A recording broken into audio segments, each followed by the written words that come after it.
Semana passada eu tive um problema aí para entrar.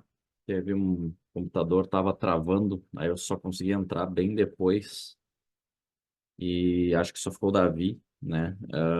Então eu vou dar uma retomada brevemente, tá, pessoal? No conteúdo aí da aula passada e adiantar, né? O que a gente conseguir já hoje também, tá? Na República Populista. Deixa eu apresentar, botar em modo de apresentação aí.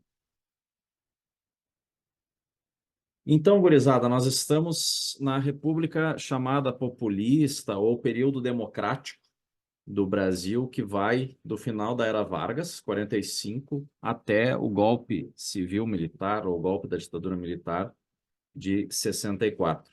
Tá? Esse período, então, ele é caracterizado como democrático porque os presidentes eleitos foram eleitos pelo voto direto, dentro, né, da democracia das leis brasileiras aí da época, e também tem essa caracterização de populista, porque acabaram sendo presidentes, governos que, em alguma medida, tomaram medidas, né, enfim, consideradas populistas ou ditas populistas.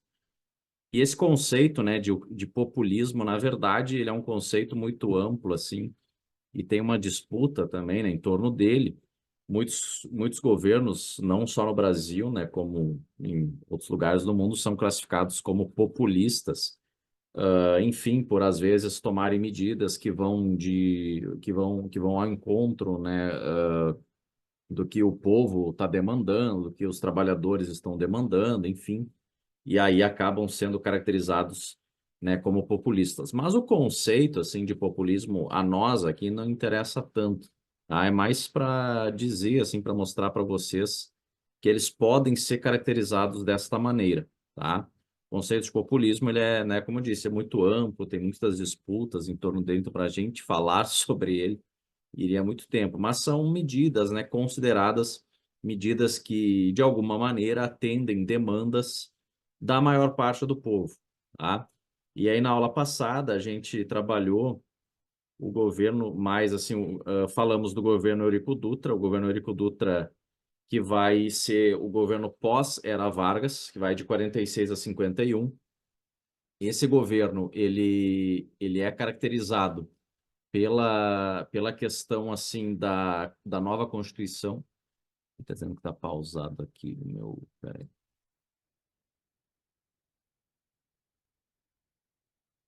Vocês estão. Como é que está aparecendo para vocês? Está aparecendo o Dutra ou República Populista? A República Populista, senhor. Peraí, então, tá. Deixa eu só ver aqui o que deu aqui. Agora acho que sim, agora acho que foi. Tava pausou naquela tela inicial. Agora sim, governo Eurico Dutra. Deixa eu voltar aqui. Então, né, esse governo ele vai ser caracterizado pela nova Constituição, tá? Pela assinatura aí da nova Constituição brasileira, Constituição de 46. E essa Constituição ela é bem importante, né, porque ela marca o processo da redemocratização brasileira.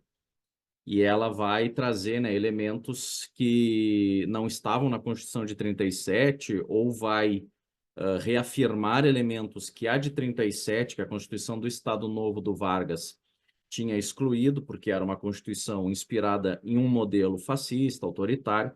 Lembrando, né, que esse Estado Novo do Vargas, apesar de ser um Estado autoritário, ele não era um Estado fascista, tá? Ele era um Estado autoritário, mas não fascista. Ele tinha alguma inspiração no modelo fascista, tá? Então é isso que é importante a gente caracterizar. Deixa eu passar aqui, ó. Opa, passou demais. Aqui. Então essa Constituição, pessoal, ela vai trazer alguns elementos que tinham sido retirados da Constituição de 37, tá? Ela vai restabelecer direitos individuais, vai extinguir a censura, a pena de morte, vai devolver a independência dos três poderes, a autonomia dos estados e municípios, a eleição direta para presidente. e ela vai agora determinar que o mandato presidencial vai ser de 5 anos. Em 61 vai ter uma reforma com a adoção do parlamentarismo, quando o João Goulart vai assumir a presidência por causa da renúncia do Jânio Quadros, e aí ela vai sofrer uma breve reforma, mas logo depois volta para o sistema ou para o regime presidencialista, tá? Voltou a... Peraí que eu vou compartilhar de novo aqui, acho que está dando problema.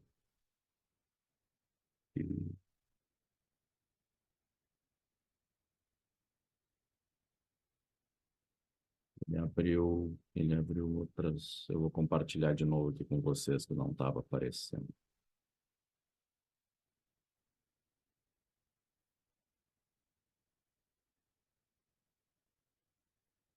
Estou em outro computador aí, fica um pouco diferente às vezes.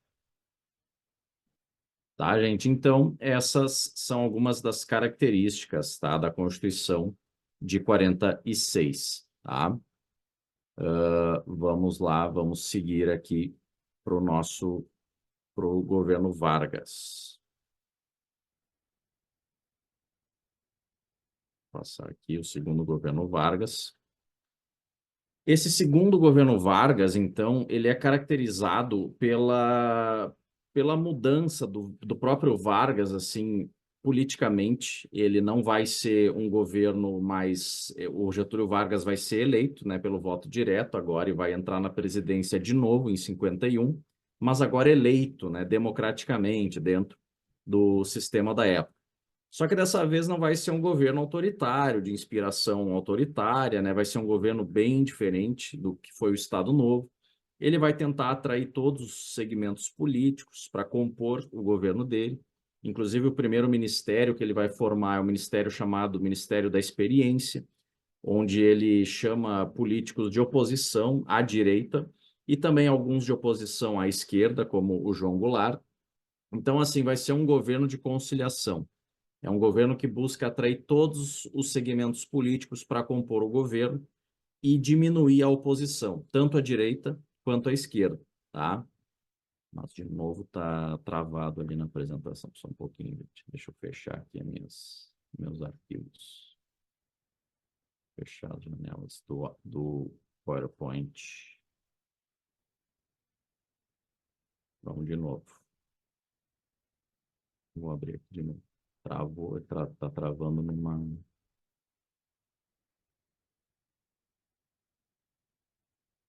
Esse material eu mandei para vocês já em PDF, tá? Então, também, se vocês quiserem acessar lá no Drive, vamos de novo.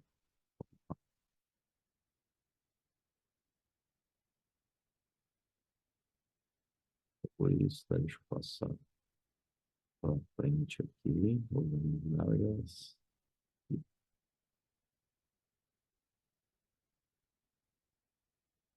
Tá acompanhando.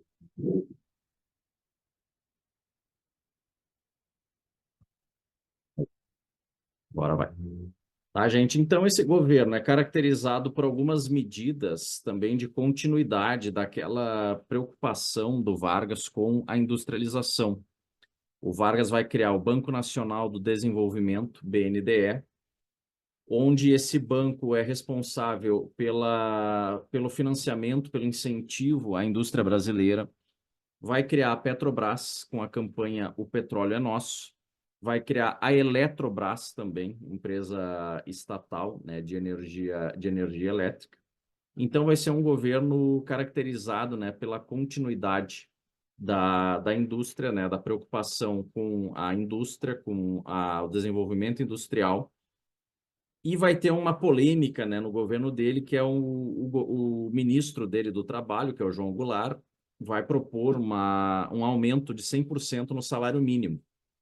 E vai atrair muita oposição a essa medida. Muita gente vai criticar, muitos setores conservadores vão criticar, dizendo que a economia brasileira ia quebrar, enfim, que não seria adequado operários receberem um salário altíssimo, ou um salário tão alto quanto um militar, um oficial militar. Vai ter muita oposição. Mas pior, assim, né, a parte mais delicada, assim, desse segundo governo Vargas vai ser o final ali, quando ele está chegando, né, no seu ano final de mandato, que ele teria que governar de 51 a 55, né, são 5 anos de mandato, 51 a 56. Então, ele está chegando ali, né, nos finais do governo e acontece um atentado contra o principal, ou um dos principais opositores dele, da UDN, do Partido União Democrática Nacional, que é o Carlos Lacerda. O Lacerda vai sofrer um atentado na Rua Toneleiro, estava chegando em casa, ele morava nessa rua, e foi uma tentativa de assassinato do Lacerda. Contrataram alguém para matar o Lacerda, só que não deu certo e acabam matando um oficial da aeronáutica que fazia a segurança do Lacerda, o Major Rubens Vaz. E a partir dessa execução, né, do Rubens Vaz, da tentativa de assassinar o Lacerda, vão começar as Forças Armadas, principalmente, porque quem foi morto foi um major da aeronáutica, vão começar a investigar o governo Vargas e vão abrir, né, essas investigações dentro da base aérea do Galeão. Então, esse final do governo Vargas, então, até a classificação dele vai ser chamada República do Galeão, tá? E aí começa uma pressão para que o Vargas renuncie ao poder. Deixa eu passar aqui, ó. Eu vou passar aqui manualmente, senão ele não vai mostrar. Começa uma pressão, ó, aqui com o atentado da Rua Toneleiro, ó, começa uma pressão para que o Vargas renuncie ao poder, porque ele estava sendo investigado, o governo dele estava sendo investigado, e como é que ele ia se manter na presidência, né, sendo que ele próprio estava sendo investigado? Na pessoa lá que tentou assassinar o Lacerda, né, no contratado lá, no pistoleiro contratado para matar o Lacerda, chegaram nele e começaram a interrogar. E ele teria dito que o chefe da guarda pessoal do Getúlio Vargas é que teria mandado matar o Lacerda. E, consequentemente, provavelmente, né, o Vargas teria mandado matar o Lacerda, mas, na verdade, isso nunca se comprovou, tá? Aqui está uma foto, ó, do Lacerda. O Lacerda aproveitou, né, para fazer um auê todo. Ele tomou um tiro de raspão no pé nesse atentado e ele vai para o hospital e manda engessar a perna inteira, né, para sair a foto ali nos jornais, né, bem impactante, ele sendo carregado. E aí o chefe da guarda pessoal do Getúlio, o Gregório Fortunato, vai dar um depoimento, enfim, muita gente próxima ao Getúlio, né, começa a ser investigado. E fica essa coisa no ar, assim, né? Se o chefe da guarda pessoal, né, do Getúlio Vargas, que trabalhava com Getúlio Vargas desde a década de 30, né, era uma pessoa da total confiança do Vargas.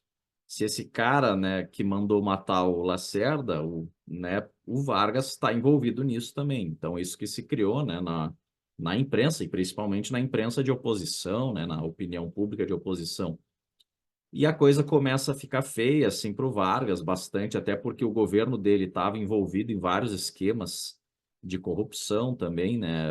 O irmão dele, o filho, enfim, descobriram um monte de coisa, assim, nessa investigação. Ela não ficou só uma investigação do atentado contra o Lacerda, né? Se criou uma investigação do governo, né? Sobre o governo, das medidas do governo. E aí tem uma pressão, né, para o Vargas renunciar, que ele tem que sair. Enfim, ele chega a dizer que ele vai tirar uma licença saúde, e vai se afastar enquanto conclui, né, as investigações. Mas aí, né, no dia 24 de agosto de 54, às 8h30 da manhã, ele dá um tiro no próprio peito, né, no coração, e acaba, né, então, de fato, cumprindo o que ele estava dizendo há muito tempo, que ele só sairia do Palácio do Catete morto, né? Ele vinha dizendo, não, só se me querem a minha renúncia, só vão ter o meu cadáver, eu não vou renunciar, não vou renunciar, e aí ele se mata, né? E esse tiro no peito vai mudar assim o que vinha sendo, né, o que vinha sendo falado contra o Vargas, a população vai se comover de uma forma que vai às ruas apoiar, manifestar apoio ao Getúlio Vargas, né? Aqui está uma foto, ó, das ruas do Rio de Janeiro, são tomadas aí durante o velório, enfim. E essa situação, muitos historiadores, né, interpretam como sendo um adiamento do golpe, porque o golpe estava sendo articulado em 54 por militares e civis de oposição ao Vargas, o próprio Lacerda, né? E o Vargas se matando, ele criou nessa, ele cria uma comoção com essa morte dele, né, trágica, e ele deixa uma carta ainda, né, uma carta testamento. Eu até botei aqui no material o texto da carta. Essa carta vai ser lida nas rádios, vai ser publicada nos jornais, né? Um texto bem forte, assim, né? Até se suspeita que não foi o Vargas que escreveu, que foi um jornalista que fazia os discursos para o Vargas, que teria escrito uma boa parte. Então, assim, ajudou, né, a criar essa aura sobre essa carta testamento. E sendo lida essa carta, acabou, então, criando essa comoção, né, a favor do Getúlio. E a oposição contra o Getúlio Vargas acabou sofrendo aí perdendo, né, politicamente força, né, se enfraqueceu politicamente. Até botei uma foto aqui, ó, o carro do jornal, o jornal O Globo, fazia oposição, assim, oposição declarada, né, porque é normal, assim, né, é imprensa de oposição, imprensa que apoia, enfim, né, ou imprensa que nenhum nem outro. E o Globo fazia oposição, né, declarada ao Getúlio Vargas, jornal. As pessoas foram lá na sede do jornal, empastelaram a sede, viraram os carros. E tem um cartaz aqui também contra o Lacerda. Morra Lacerda. O Lacerda, ele vai seguir na política e ele vai apoiar o golpe de 64, né, o golpe civil-militar, o golpe militar, né, da ditadura de 64. Mas depois ele vai se tornar um opositor da ditadura porque ele não pôde concorrer à presidência. O grande objetivo dele era ser presidente. Então o Lacerda aí vai acabar depois se tornando um opositor do que ele apoiou por muito tempo, tá? Termina o governo Vargas, então, com esse suicídio do Vargas, quem é que vai assumir? Vai assumir esse cara aqui, ó, o Café Filho, tá? O Café Filho era o vice-presidente do Vargas. Ele não era, assim, um total apoiador do Vargas, eles tinham diferenças, tá? Mas ele assume e logo depois ele acaba se afastando, porque ele tinha problemas do coração, enfim. Daí quem assume a presidência é o presidente da Câmara de Deputados, Carlos Luz. O Carlos Luz, que pertencia e era próximo, na verdade ele estava afastado, mas ele era próximo da UDN. O Carlos Luz ele vai tentar dar um golpe para impedir o próximo presidente eleito de assumir, que era o Juscelino Kubitschek. Tá? Assim, foram feitas as eleições, né? E o Juscelino Kubitschek tinha sido eleito para ser o próximo presidente, e o Carlos Luz vai querer dar continuidade no golpe que a UDN tentou com o Lacerda. E aí ele vai acabar não conseguindo, porque um general chamado Henrique Lott dá um contragolpe preventivo. O Henrique Lott, sabendo dessa articulação aí do Carlos Luz, né, dessa manobra aí do Carlos Luz estava manobrando assim, porque ele era presidente da Câmara de Deputados, estava usando, né, do seu cargo para fazer essa manobra, mas também estava chamando os militares. E aí o Henrique Lott, que era um general muito respeitado, enfim, dentro das Forças Armadas, legalista, né, chamado legalista, porque ele defendia que o presidente eleito fosse, né, o próximo, assumisse a presidência. O Henrique Lott, sabendo disso, dá um contragolpe preventivo, o Carlos Luz é afastado, e aí o Nereu Ramos, presidente do Senado, vai assumir a presidência até que o Juscelino Kubitschek assuma a presidência, tá? Então a gente tem aí uma transição bem conturbada entre o Getúlio Vargas e o Juscelino. Esses anos aí de 54 a 56 foram bem conturbados, né? Porque teve toda essa disputa ainda. O Carlos Luz, principalmente, tentando, né, seguir o que o Carlos Lacerda começou ali em 54. E aqui está uma foto, ó. O Henrique Lott à esquerda ali e o Café Filho à direita. O Henrique Lott depois é candidato à presidência, se eu não me engano, na próxima eleição. Mas, assim, ele não tinha muita força política. Ele tinha, assim, um certo prestígio, enfim, dentro das Forças Armadas, né? Mas não politicamente, para ganhar votos. Mas ficou conhecido, ficou muito conhecido por causa deste fato, assim, por, né, ser um militar que não apoiava o golpe, contra a legalidade, né? Contra o que estava instaurado, tá? E aí vamos para o Juscelino. Juscelino Kubitschek é o governo mais estável politicamente dentro desses governos da República Populista. Ele vai ser o responsável pela construção de Brasília, tá? Então a capital, né, a nova capital, que já estava prevista na Constituição de 1891, vai ser o Juscelino Kubitschek.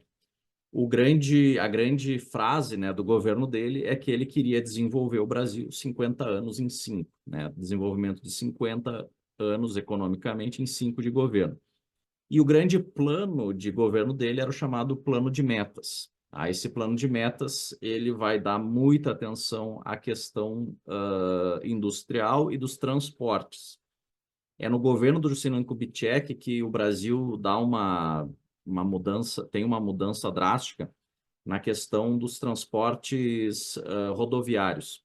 O Brasil vinha com um certo desenvolvimento assim do setor ferroviário, né, do transporte por trem, mas com o governo do Juscelino Kubitschek vai ter uma mudança bem drástica, porque ele vai abrir a economia brasileira para o capital estrangeiro, para a instalação das empresas, das indústrias de automóveis estrangeiras aqui, né, com o capital privado. Então, esse incentivo, né, para que as empresas, Fiat, Chevrolet, Ford, enfim, instalem as suas fábricas no Brasil, claro, ganhando incentivos, né, que até hoje é muito comum isso acontecer. Então, ele permite, né, essas empresas instalarem as suas fábricas aqui, e claro que elas vão pressionar para que o governo dê atenção especial ao setor que elas produzem, né? Então, são empresas que constrói caminhões, carros, ônibus, ou seja, o governo vai dar atenção ao setor, então, rodoviário. Então, vai desenvolver muito mais esse setor, na verdade, vai tornar, né, praticamente o Brasil dependente do setor rodoviário. Não sei se vocês lembram, em 2018 a gente teve uma greve, né, dos caminhoneiros, teve outras na história, mas a de 2018 ficou bem marcada e ela evidencia, né, essa dependência. Os caminhoneiros é que fazem a boa parte do transporte dos produtos, dos insumos necessários, né, para o funcionamento das cidades, enfim, né, começando pela própria gasolina, diesel, enfim, né, então esse setor para o Brasil, né, e isso vem muito do governo do Juscelino, tá? Ficou conhecido pelas obras públicas, principalmente por causa da construção de Brasília, que ele já dizia na sua campanha, né, que ele ia construir.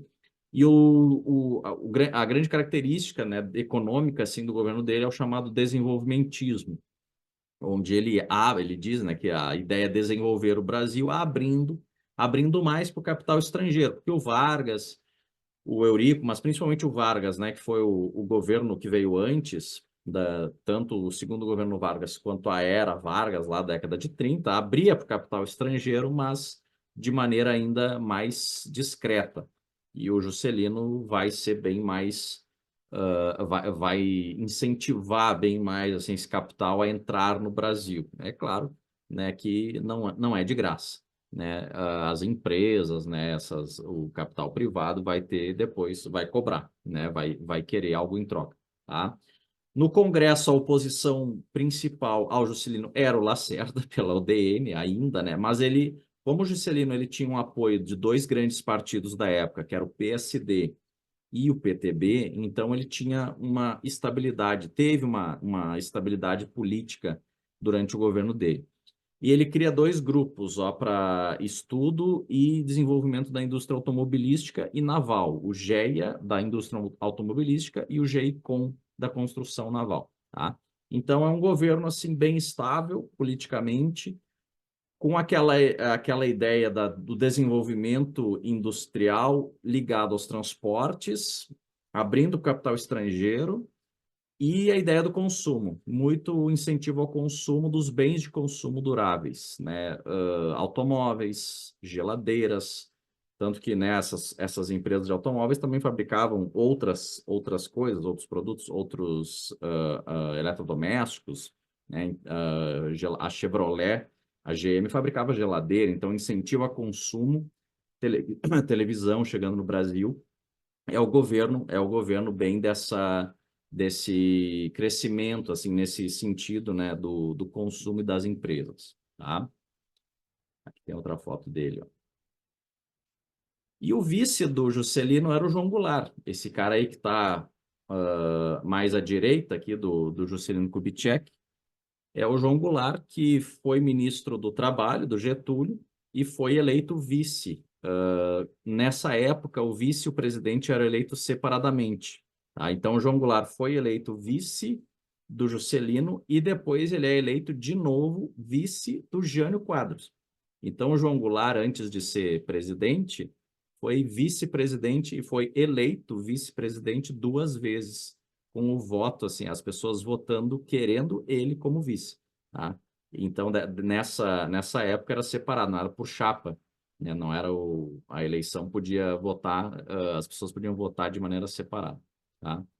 E aqui tem outra foto dele, ó, do Juscelino Kubitschek na inauguração de Brasília e do Oscar Niemeyer, mostrando o desenho, né, da capital, e aqui é o projeto do plano piloto de Brasília, tá? Então, é o governo que se destaca, né, pelas obras, né, se destaca pelas obras, pelo consumo.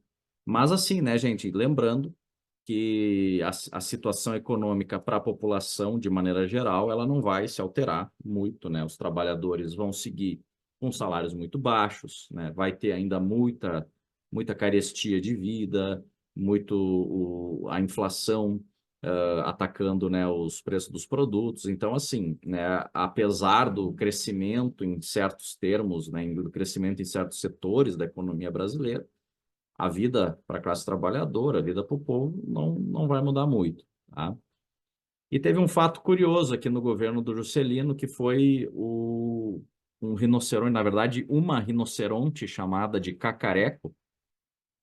Ela vai ser, entre aspas, candidata para vereadora em São Paulo, como uma espécie de manifestação, assim, uma manifestação contrária aos políticos e à política, né? As pessoas, ao invés de votar nulo, votaram na Cacareco, tá? Porque na época era cédula de papel e podia escrever o nome do candidato, né? Não era urna eletrônica, enfim. E ela recebeu mais de 100 mil votos para a vereadora em São Paulo. Primeiro rinoceronte a nascer no Brasil e candidata mais votada nas eleições para vereador em outubro de 58 na cidade de São Paulo, tá? Então, mostrando uma indignação, né, da população com os políticos, né, mostrando uma maneira, né, de uma manifestação contrária, né, aos políticos votando na Cacareco, tá? Em algumas cédulas, ó, alguns chegaram a escrever, as pessoas escreviam outras coisas às vezes, né? Então, cansado de teleco-teco, vote em Cacareco, tá? Então, a rinoceronte mais votada aí da história. Hoje em dia, o esqueleto dela está no Museu de Arqueologia da Amazônia, se eu não me engano, está lá preservadinho. Então. Mas um fato aí bem interessante. Próximo presidente eleito agora da UDN. Então, Juscelino Kubitschek foi eleito pelo PTB-PSD, que eram os PTB era, né, mais ligado aos trabalhadores, PSD aquele mais centrão, assim. A UDN era o partido de direita da época. E aí o Jânio Quadros, ó, eleito pela UDN. O Jânio Quadros, ele, apesar de ter sido eleito pela UDN, ele não vai tomar como política de governo dele o que a UDN queria. Ele vai romper, na verdade, com a UDN, porque as medidas que ele toma, enfim, as posições ideológicas dele não vão estar de acordo com o partido. Mas o vice do Jânio Quadros não era da UDN, como eu falei, era o João Goulart, do PTB. Então, o presidente era da UDN e o vice era do PTB, tá? Partidos que se chocavam, né? Partidos opositores. Tá? A campanha política do Jânio foi a campanha da, entre aspas, limpeza política. O símbolo dele era uma vassoura e o lema dele era o varre, varre, vassourinha. Tinha até uma música na época que ia varrer a corrupção, varre, né, a vassourinha do Jânio ia varrer a corrupção do Brasil. Tá? E ele se assume como intérprete da vontade do povo. Ele era professor de português, o Jânio Quadros, do ensino básico de São Paulo, se eu não me engano, e ele tinha, assim, uma... ele se caracterizava de uma maneira nos comícios, enfim, para se mostrar do povo. Então ele usava uma roupa mais surrada, assim, ele botava de propósito, ele botava assim no ombro dele caspa para parecer que ele tinha caspa. Ele tirava o sanduíche de mortadela assim nos comícios para comer assim como se fosse o almoço dele. Enfim, então ele usava, né, desses artifícios para parecer um homem do povo, um homem simples, né, que só queria entrar na política para limpar, né, a corrupção e tal. Então ele usou muito disso na sua campanha e pegou. Foi eleito assim com uma boa expressão de votos, tá?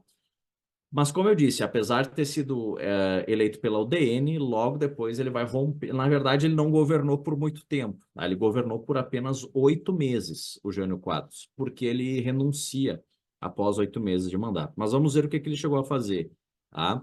Aqui tem uma foto dele com o Fidel Castro. Isso já é uma medida assim que a UDN não gostou nada, porque ele chamou para o Brasil, ele chamou para condecorar, para homenagear o Fidel Castro e o Che Guevara. Ah, tem uma outra foto aqui, ó. Ele com o Che Guevara, dando a honraria mais alta, né, do governo, que era a estrela do Cruzeiro do Sul, se eu não me engano, para o Che Guevara. Lembrando que nós estamos aqui em 61, né? A Revolução Cubana recém estava, né, acontecendo, né? Na verdade, ela estava acontecendo ainda, né? A Revolução Cubana foi em 59 que começa, mas ainda está, né? Então ele homenageia assim os comunistas e isso, claro, que é o DN, né? Um partido de direita totalmente contrário à ideologia comunista ou de esquerda, enfim, vai, logicamente, vai chamar e ele vai dizer, pô, o que tá fazendo aí, Jânio, né? O que é isso? E ele não vai dar muita bola, ele vai tomar as medidas dele, independente, assim, das opiniões do partido, tá? Só que aí vem umas medidas estranhas, ele vai proibir o biquíni nas praias, né, ele governa por bilhetinhos, ele dá bilhetinhos para os seus ministros, ao invés de, enfim, reuniões, né, ou documentos formais, ele dá bilhetinhos, tá? Proíbe biquíni, proíbe briga de galo, proíbe o uso do lança-perfume, tá? Coisas, né, assim que um presidente, né, assuntos assim e, né, enfim, coisas assim bem estranhas, né? Ele vai cortar gastos também do trigo e do petróleo, ou seja, vai aumentar o preço do pão e da gasolina, coisas que aumentam o preço, né? A população sofre, né? E percebe. Ele vai, na política externa, ele vai se aproximar do Bloco Socialista, da União Soviética, então isso também desagrada ao DN. E assim, coincidentemente, ele vai enviar o seu vice-presidente, o João Goulart, ele vai enviar para a China, China comunista também, né, recém passando por um processo de revolução socialista, embora, né, depois mude, mas naquele momento, né, estava passando por esse processo. E aí ele vai, enquanto o João Goulart está na China, ele vai renunciar à presidência. Ali em julho, agosto de 61, ele vai renunciar, dizendo que ele não estava conseguindo governar, forças ocultas impediam ele, enfim. O que se interpreta dessa renúncia dele? Se interpreta que ele queria permanecer no poder com mais poderes do que ele tinha, como o Getúlio Vargas fez ali em 37. Só que ninguém vai às ruas. Ele pensou que a população fosse às ruas pedir que ele ficasse. pedir que ele não renunciasse, e ninguém vai. Vai acabar sendo um fiasco total, e ele vai renunciar sem que haja muita resistência em relação a isso. Ninguém vai pedir, assim, implorar para que ele fique. E aí, quem é que vai assumir a presidência? O João Goulart, tá? Só que também não vai ser, assim, uma coisa muito calma, muito tranquila. O João Goulart era do PTB, né, mais ligado à causa dos trabalhadores, visto como um político de esquerda, embora ele não afirmasse isso, né, mas visto dessa maneira, e depois até acusado de querer promover a revolução socialista ou a revolução sindicalista no Brasil, coisa que ele nunca ia fazer, nunca pensou. Mas, enfim, o João Goulart estava na China, e aí tem todo um movimento, né, da oposição conservadora para que o João Goulart não assumisse a presidência, né? Os militares, aqueles lá contrários ao Getúlio, o João Goulart era herdeiro político do Getúlio, né? E as Forças Armadas, de maneira geral, assim, querem vetar o João Goulart por motivos de segurança nacional, tá? Pedem que quem assuma a presidência seja o Ranieri Mazzilli, que era presidente da Câmara de Deputados, até novas eleições. Não querem deixar o João Goulart. Só que, pela lei, como o Jânio Quadros renunciou com apenas 7 meses de mandato, pela lei, quem tem que assumir é o vice, não é novas eleições. E aí o que acontece, né? Acontece um movimento aqui, a partir daqui do Rio Grande do Sul, encabeçado por alguns militares que apoiavam o Jango, principalmente militares aqui do Sul, e o governador aqui do estado do Rio Grande do Sul, na época o Leonel Brizola. Leonel Brizola vai, então, encabeçar o chamado Movimento da Legalidade, onde ele vai defender, né, que o João Goulart, o Jango, assuma a presidência porque é o que estava na lei, né, é o que deveria acontecer pela lei brasileira, tá? É feito um acordo, então, para que essas forças de oposição permitam o retorno, porque estavam ameaçando até, assim, se o avião do João Goulart chegar aqui, perto do Brasil, a gente vai atacar, enfim, estavam ameaçando até isso. Mas, enfim, daí chega num acordo. Para que o João Goulart assuma a presidência, ele vai assumir num sistema parlamentarista, tá? Onde o presidente perde as suas atribuições, né? Quem governa com os poderes do executivo é um primeiro-ministro, e não o João Goulart, tá? Mas, assim, esse sistema dura pouco tempo. Logo vai ser feito um plebiscito e é o presidencialismo escolhido para retornar, tá? E o primeiro-ministro do João Goulart vai ser o Tancredo Neves, que é eleito presidente em 85, né, quando termina a ditadura, mas morre antes de assumir. Então, tá aqui, ó, o João Goulart, com a faixa presidencial, tá? O governo do Jango extremamente conturbado também. Ele vai, na verdade, assim, né, ele vai conseguir governar com os poderes de um sistema presidencialista a partir de 63, aproximadamente, e o golpe é 64. Então, tem aí um ano, mais ou menos, de governo, tá? Que ele consegue sempre muito pressionado, tá? O principal plano dele era o chamado Plano Trienal, que era uma ideia de crescimento econômico aliado ao combate à inflação, tá? E a principal bandeira do governo dele era as reformas de base. Ele pensava em fazer diversas reformas em diversos setores: reforma agrária, reforma tributária, reforma financeira, reforma administrativa, para diminuir um pouco, né, as desigualdades do capitalismo e aumentar a distribuição de renda, taxar as grandes fortunas, enfim, encampar algumas empresas, nacionalizar algumas empresas, distribuir mais terra, né, para os trabalhadores sem terra. Eram as reformas, tá? Não era um governo revolucionário. Só que, né, a oposição via ele como um governo revolucionário, um governo que, né, iria levar o Brasil ao comunismo e tal. E o embaixador norte-americano no Brasil, na época, o Lincoln Gordon, ele vai ligar para o presidente norte-americano da época, o John Kennedy, e vai dizer, ó, o João Goulart está entrando aqui, isso aí, logo que o Jango, né, começa a governar ali em 61, 62. Ó, o Jango quer instaurar aqui no Brasil um governo próximo ao que é Cuba, ele quer fazer uma revolução sindicalista aqui no Brasil. Essa era a interpretação que o embaixador norte-americano fazia, e ele tinha livre passe assim, no governo, ele andava por tudo. Tá? E o Kennedy diz, não dá para deixar, o Brasil é o maior país da América do Sul, vai levar os outros países junto. Depois que o Kennedy é assassinado, né, o outro presidente que substitui, o Lyndon Johnson, segue essa mesma linha. Não podemos deixar o Jango seguir na presidência, enfim, então tem toda uma articulação da oposição que já vinha desde os tempos do Vargas, da oposição militar, da oposição civil e do governo dos Estados Unidos, né? Ainda que nós estamos também num contexto de Guerra Fria, né? De bloco comunista, bloco capitalista. Então começa assim uma pressão contra o João Goulart muito forte. Tá? E aí, claro, né? Ele vai tentar levar suas reformas, as reformas de base, com a pressão popular. Ele vai tentar aprovar essas reformas com o apoio do povo. E ele sabia que tinha um apoio significativo da população para essas reformas. Tá? Aí ele chama um comício. Isso eu já estou indo lá para março de 64. Dia 13 de março, uma sexta-feira, 13, ele chama um comício na Central do Brasil, Rio de Janeiro, onde ele defende que seja feita a partir desse comício, que sejam iniciadas as reformas, a reforma agrária, a reforma urbana. E já nesse comício ele anuncia a nacionalização de algumas empresas. Isso assusta muita gente, assusta a oposição. Eu tenho uma foto aqui, ó, do comício.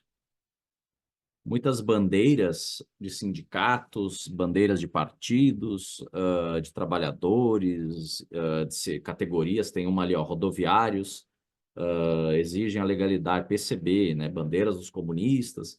Então, assim, esse comício da Central do Brasil, ele vai alardear essa oposição que já vinha, né, se articulando para não deixar que o Jango seguisse na presidência, e vai também alardear o governo dos Estados Unidos. Tá?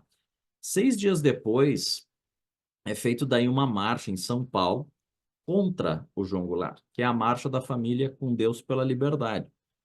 Essa marcha ela foi convocada por alguns setores das classes médias paulistas, setores conservadores, né, gente da oposição ao Jango, e reúne bastante gente também. Reúne aí umas 500 mil pessoas. Claro que São Paulo, né, uma cidade com maior população, né, do Brasil já na época, mas, né, mostra, tá uma foto aqui, ó, da marcha, tá? Senhoras ali das igrejas, enfim. A Igreja Católica, claro, né, a cúpula da Igreja Católica, em grande parte, apoia o golpe, mas não é todos os setores da igreja, tá? Alguns são contrários. Mas, enfim, essa marcha da família demonstrou, né, para a oposição que o golpe contra o Jango, um golpe contra o Jango, teria base social, teria apoio, né, de uma parte aí da sociedade, né? E então a partir daí da marcha da família, esse golpe vai se acelerando, tá? Entre aí mais ou menos 19 de março e 30 de março de 64 ocorre uma revolta, a revolta dos marinheiros no Rio de Janeiro. Os marinheiros, eles queriam participar da política, queriam direito ao voto, e o Jango não vai punir esses marinheiros que se revoltaram contra os seus oficiais. E isso vai ser visto como uma quebra de hierarquia. E, na verdade, não vai ser isso que vai ser o motivo do golpe, mas os militares vão aproveitar, né, dessa suposta quebra de hierarquia, onde o Jango não pune os marinheiros que se revoltaram, para iniciar, então, o golpe do dia 31 de março para o dia 1º de abril de 64, pelo Olímpio Mourão Filho. Não sei se vocês lembram, o Olímpio Mourão Filho foi o mesmo cara lá que escreveu o suposto plano comunista da década de 30, lá que o Vargas utiliza para dar o golpe do Estado Novo. Tá? Então, Olímpio Mourão reúne tropas e marcha para o Rio de Janeiro, iniciando o golpe. Várias unidades militares vão aderir e vários governadores de estados também. O Adhemar de Barros, de São Paulo, o Carlos Lacerda, na época governador do Rio de Janeiro, e o Magalhães Pinto, governador de Minas Gerais, vão aderir ao golpe. Tá? E não só isso, o próprio governo dos Estados Unidos, eu até não botei no material, mas o governo dos Estados Unidos estava preparando uma operação militar. Caso João Goulart resistisse militarmente, como na legalidade, por exemplo, e o Brizola queria essa resistência, os Estados Unidos estavam enviando para o Brasil navios de guerra preparados para entrar no Brasil, invadir o território brasileiro e depor o Jango, caso ele resistisse. Tá? Porque, assim, tinha uma brecha na lei que o governo norte-americano estava se aproveitando, que o Jango entraria em estado de beligerância, o governo central, o governo da União, contra estados que formam, né, a federação, então poderia ter uma interferência externa. E aí os Estados Unidos estavam preparando a chamada Operação Brother Sun, que muito tempo depois, né, vai ser descoberta, enfim, é uma operação secreta, uma operação de guerra, caso ele resistisse. Ah, mas o Jango não vai resistir e vai renunciar. Na real, ele não renuncia. Ele vai, sabendo, né, da marcha dos militares até o Rio de Janeiro, ele vai voar até Brasília. Ele estava no Rio, vai até Brasília, e de Brasília ele vem para o Rio Grande do Sul. Aqui no Rio Grande do Sul, Brizola tenta convencer ele a resistir. E o Jango tinha uma ideia, né, dessas operações de guerra, e tinha uma noção, assim, que se resistisse, né, ele ia ter um enfrentamento, ia ter derramamento de sangue, né? Então, na visão dele, na visão do Jango, isso não caberia ser feito naquele momento, mas poderia porque tinha um apoio aqui do exército, se eu não me engano, é o terceiro exército aqui do Rio Grande do Sul. O Brizola disse, ó, né, tu vai ter apoio, aqui podemos resistir daqui, se tu quiser, e ele não quis. Tá? Então ele viaja daqui do Rio Grande do Sul, ele vai para Argentina e fica exilado na Argentina e vai morrer em 76. E até hoje não se sabe se morre de causas naturais ou se foi, enfim, né, foi morto por agentes da ditadura, né? Porque é o que aconteceu com muita gente nessa época, tá? Então, uma foto dele, ó, com a esposa, Teresa Goulart, Maria Teresa Goulart. Ela está viva até hoje, ela tem, se eu não me engano, ela tem uns 88 anos, né? Ela é bem jovem na época, né? E aqui eles estão no comício da Central do Brasil, tá? E aí fechamos o chamado período populista. Ah, deixa eu fechar aqui e vou compartilhar com vocês. Deixa eu só abrir a minha aula seguinte. Já vamos para a ditadura militar, ditadura civil-militar. Eu botei lá no outro material, eu botei as fontes das imagens. São sites bem interessantes, tá, pessoal? Se vocês quiserem dar uma olhada, que é o Memorial da Democracia, ele tem toda uma linha do tempo, né, do chamado período democrático brasileiro, vai lá da Era Vargas até os dias atuais, tá? Tem foto, notícias da época, bem legal. E o CPDOC da Fundação Getúlio Vargas, também tem bastante coisa, tá? São dois sites aí que eu indico, se vocês quiserem dar uma pesquisada em imagens, assim, são bem interessantes, tá? Vamos para, então, ditadura militar ou ditadura civil-militar. Alguns autores falam ditadura empresarial militar. Os termos também, né? Como eu disse, termo na história é disputa também. Por muito tempo se falou, né, ditadura militar só, mas, né, com o tempo também se entendeu, né, os historiadores começaram a entender que teve uma parcela aí da sociedade civil, né, não uma maioria, mas uma parcela, políticos, enfim, né, empresários, que apoiaram, né, que financiaram, que, enfim, né, participaram, embora não fossem os presidentes, né, os presidentes foram todos militares, mas acabaram, né, tendo uma certa importância para a formação, né, desses governos ditatoriais. Então, por isso o termo, tá, civil-militar, ou alguns livros falam empresarial-militar, pela participação de grandes empresas, né, no apoio à ditadura, tá? Vai de 64 até 85. Quais são as primeiras medidas? Porque, assim, né, o Jango, então, se retira do país, deixa a cadeira presidencial vaga. Quem assume é o Ranieri Mazzilli, temporariamente, que era o presidente da Câmara dos Deputados e opositor do Jango. Tá? E aí os militares formam uma espécie assim, de Estado-Maior das Forças Armadas, uma junta militar que ia decidir quem é que vai governar a partir de agora. Tá? E assim, né, aqueles que apoiaram o golpe, tipo Carlos Lacerda, né, e outros que pensavam que poderiam ser presidentes, né, que poderiam participar assim, ativamente na presidência, aí os militares vão cortar os naipes. Não, né? Presidente vai ser só general. Não vai, no máximo vai ser vice. Civil, no máximo, é vice. Tanto que alguns militares tiveram civis como vice-presidente. Mas, né, presidente era só militar. Então, né, alguns políticos civis que apoiaram o golpe depois se voltaram contra, tá? Uma das primeiras medidas é o ato institucional número 1.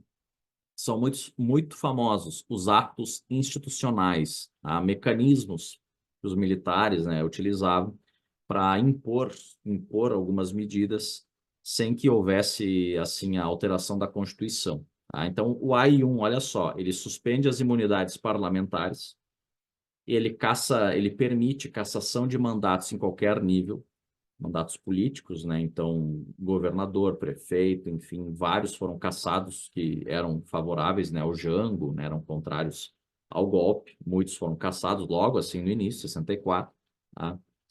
Suspende direitos políticos, instala os inquéritos policiais militares e PMs para investigar, né, quem foi contrário ao golpe e já estabelece eleições indiretas para presidente, né? Todos esses presidentes, né, do período militar, nenhum foi eleito de maneira direta, né? Foram todos eleitos de maneira indireta, eleito, né, muito aspas assim, né? Foram escolhidos dentro dessa junta militar, né, dentro desse Estado-Maior Militar. Tanto que eu classifiquei ali como ditadores, né, porque não são, né, não passam por nenhum processo democrático, tá? Já teve invasão e incêndio na sede da União Nacional dos Estudantes, logo depois do golpe. Os apoiadores do golpe, militares, prenderam já muita gente, né? Invadiram sindicatos também, prenderam dirigentes sindicais.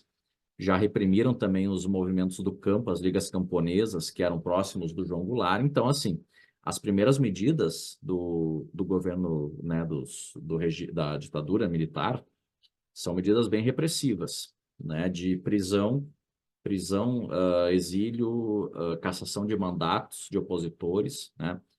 Então não dá para dizer assim, a ditadura foi mais, no início foi mais branda ali com o Castelo Branco e depois ali com o Médici, que é uma repressão. Não, ela sempre teve repressão, sempre teve violência, tortura, morte, né, desaparecimento de pessoas, sempre teve, desde que começa até o fim, tá?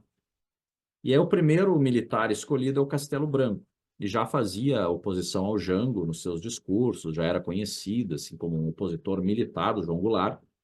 Ele vai governar de 64 a 67. Tá? Então a gente fecha aqui, fechamos só para fechar com esse período aí do Castelo Branco. Tá? Ele cria o Serviço Nacional de Informações, serviço altamente assim especializado em, né, monitorar a sociedade brasileira, quase que um FBI do Brasil, tá? E ele também, durante o governo dele, ele vai impor mais 3 atos institucionais. O AI-2, que extingue todos os partidos políticos, e aí vira um sistema bipartidário, permitindo que tenha um partido de situação, que era a Arena, e um partido de oposição.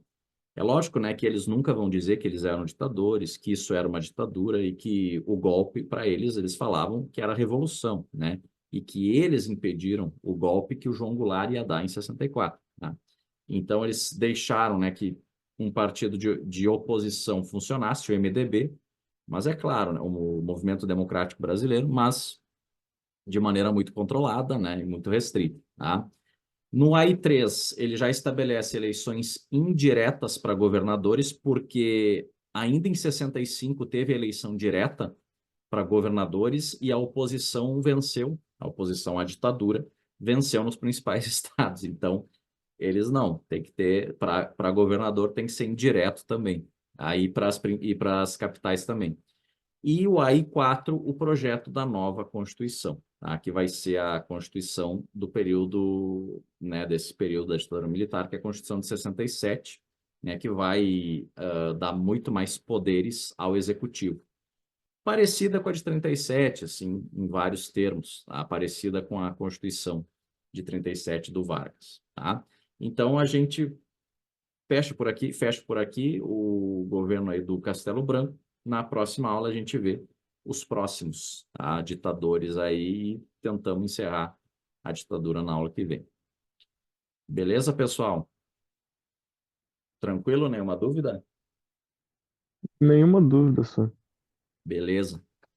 Então tá, pessoal. Boa semana aí. Valeu. Tudo de Uma bom para boa noite, vocês. senhor. Boa Um bom noite. descanso.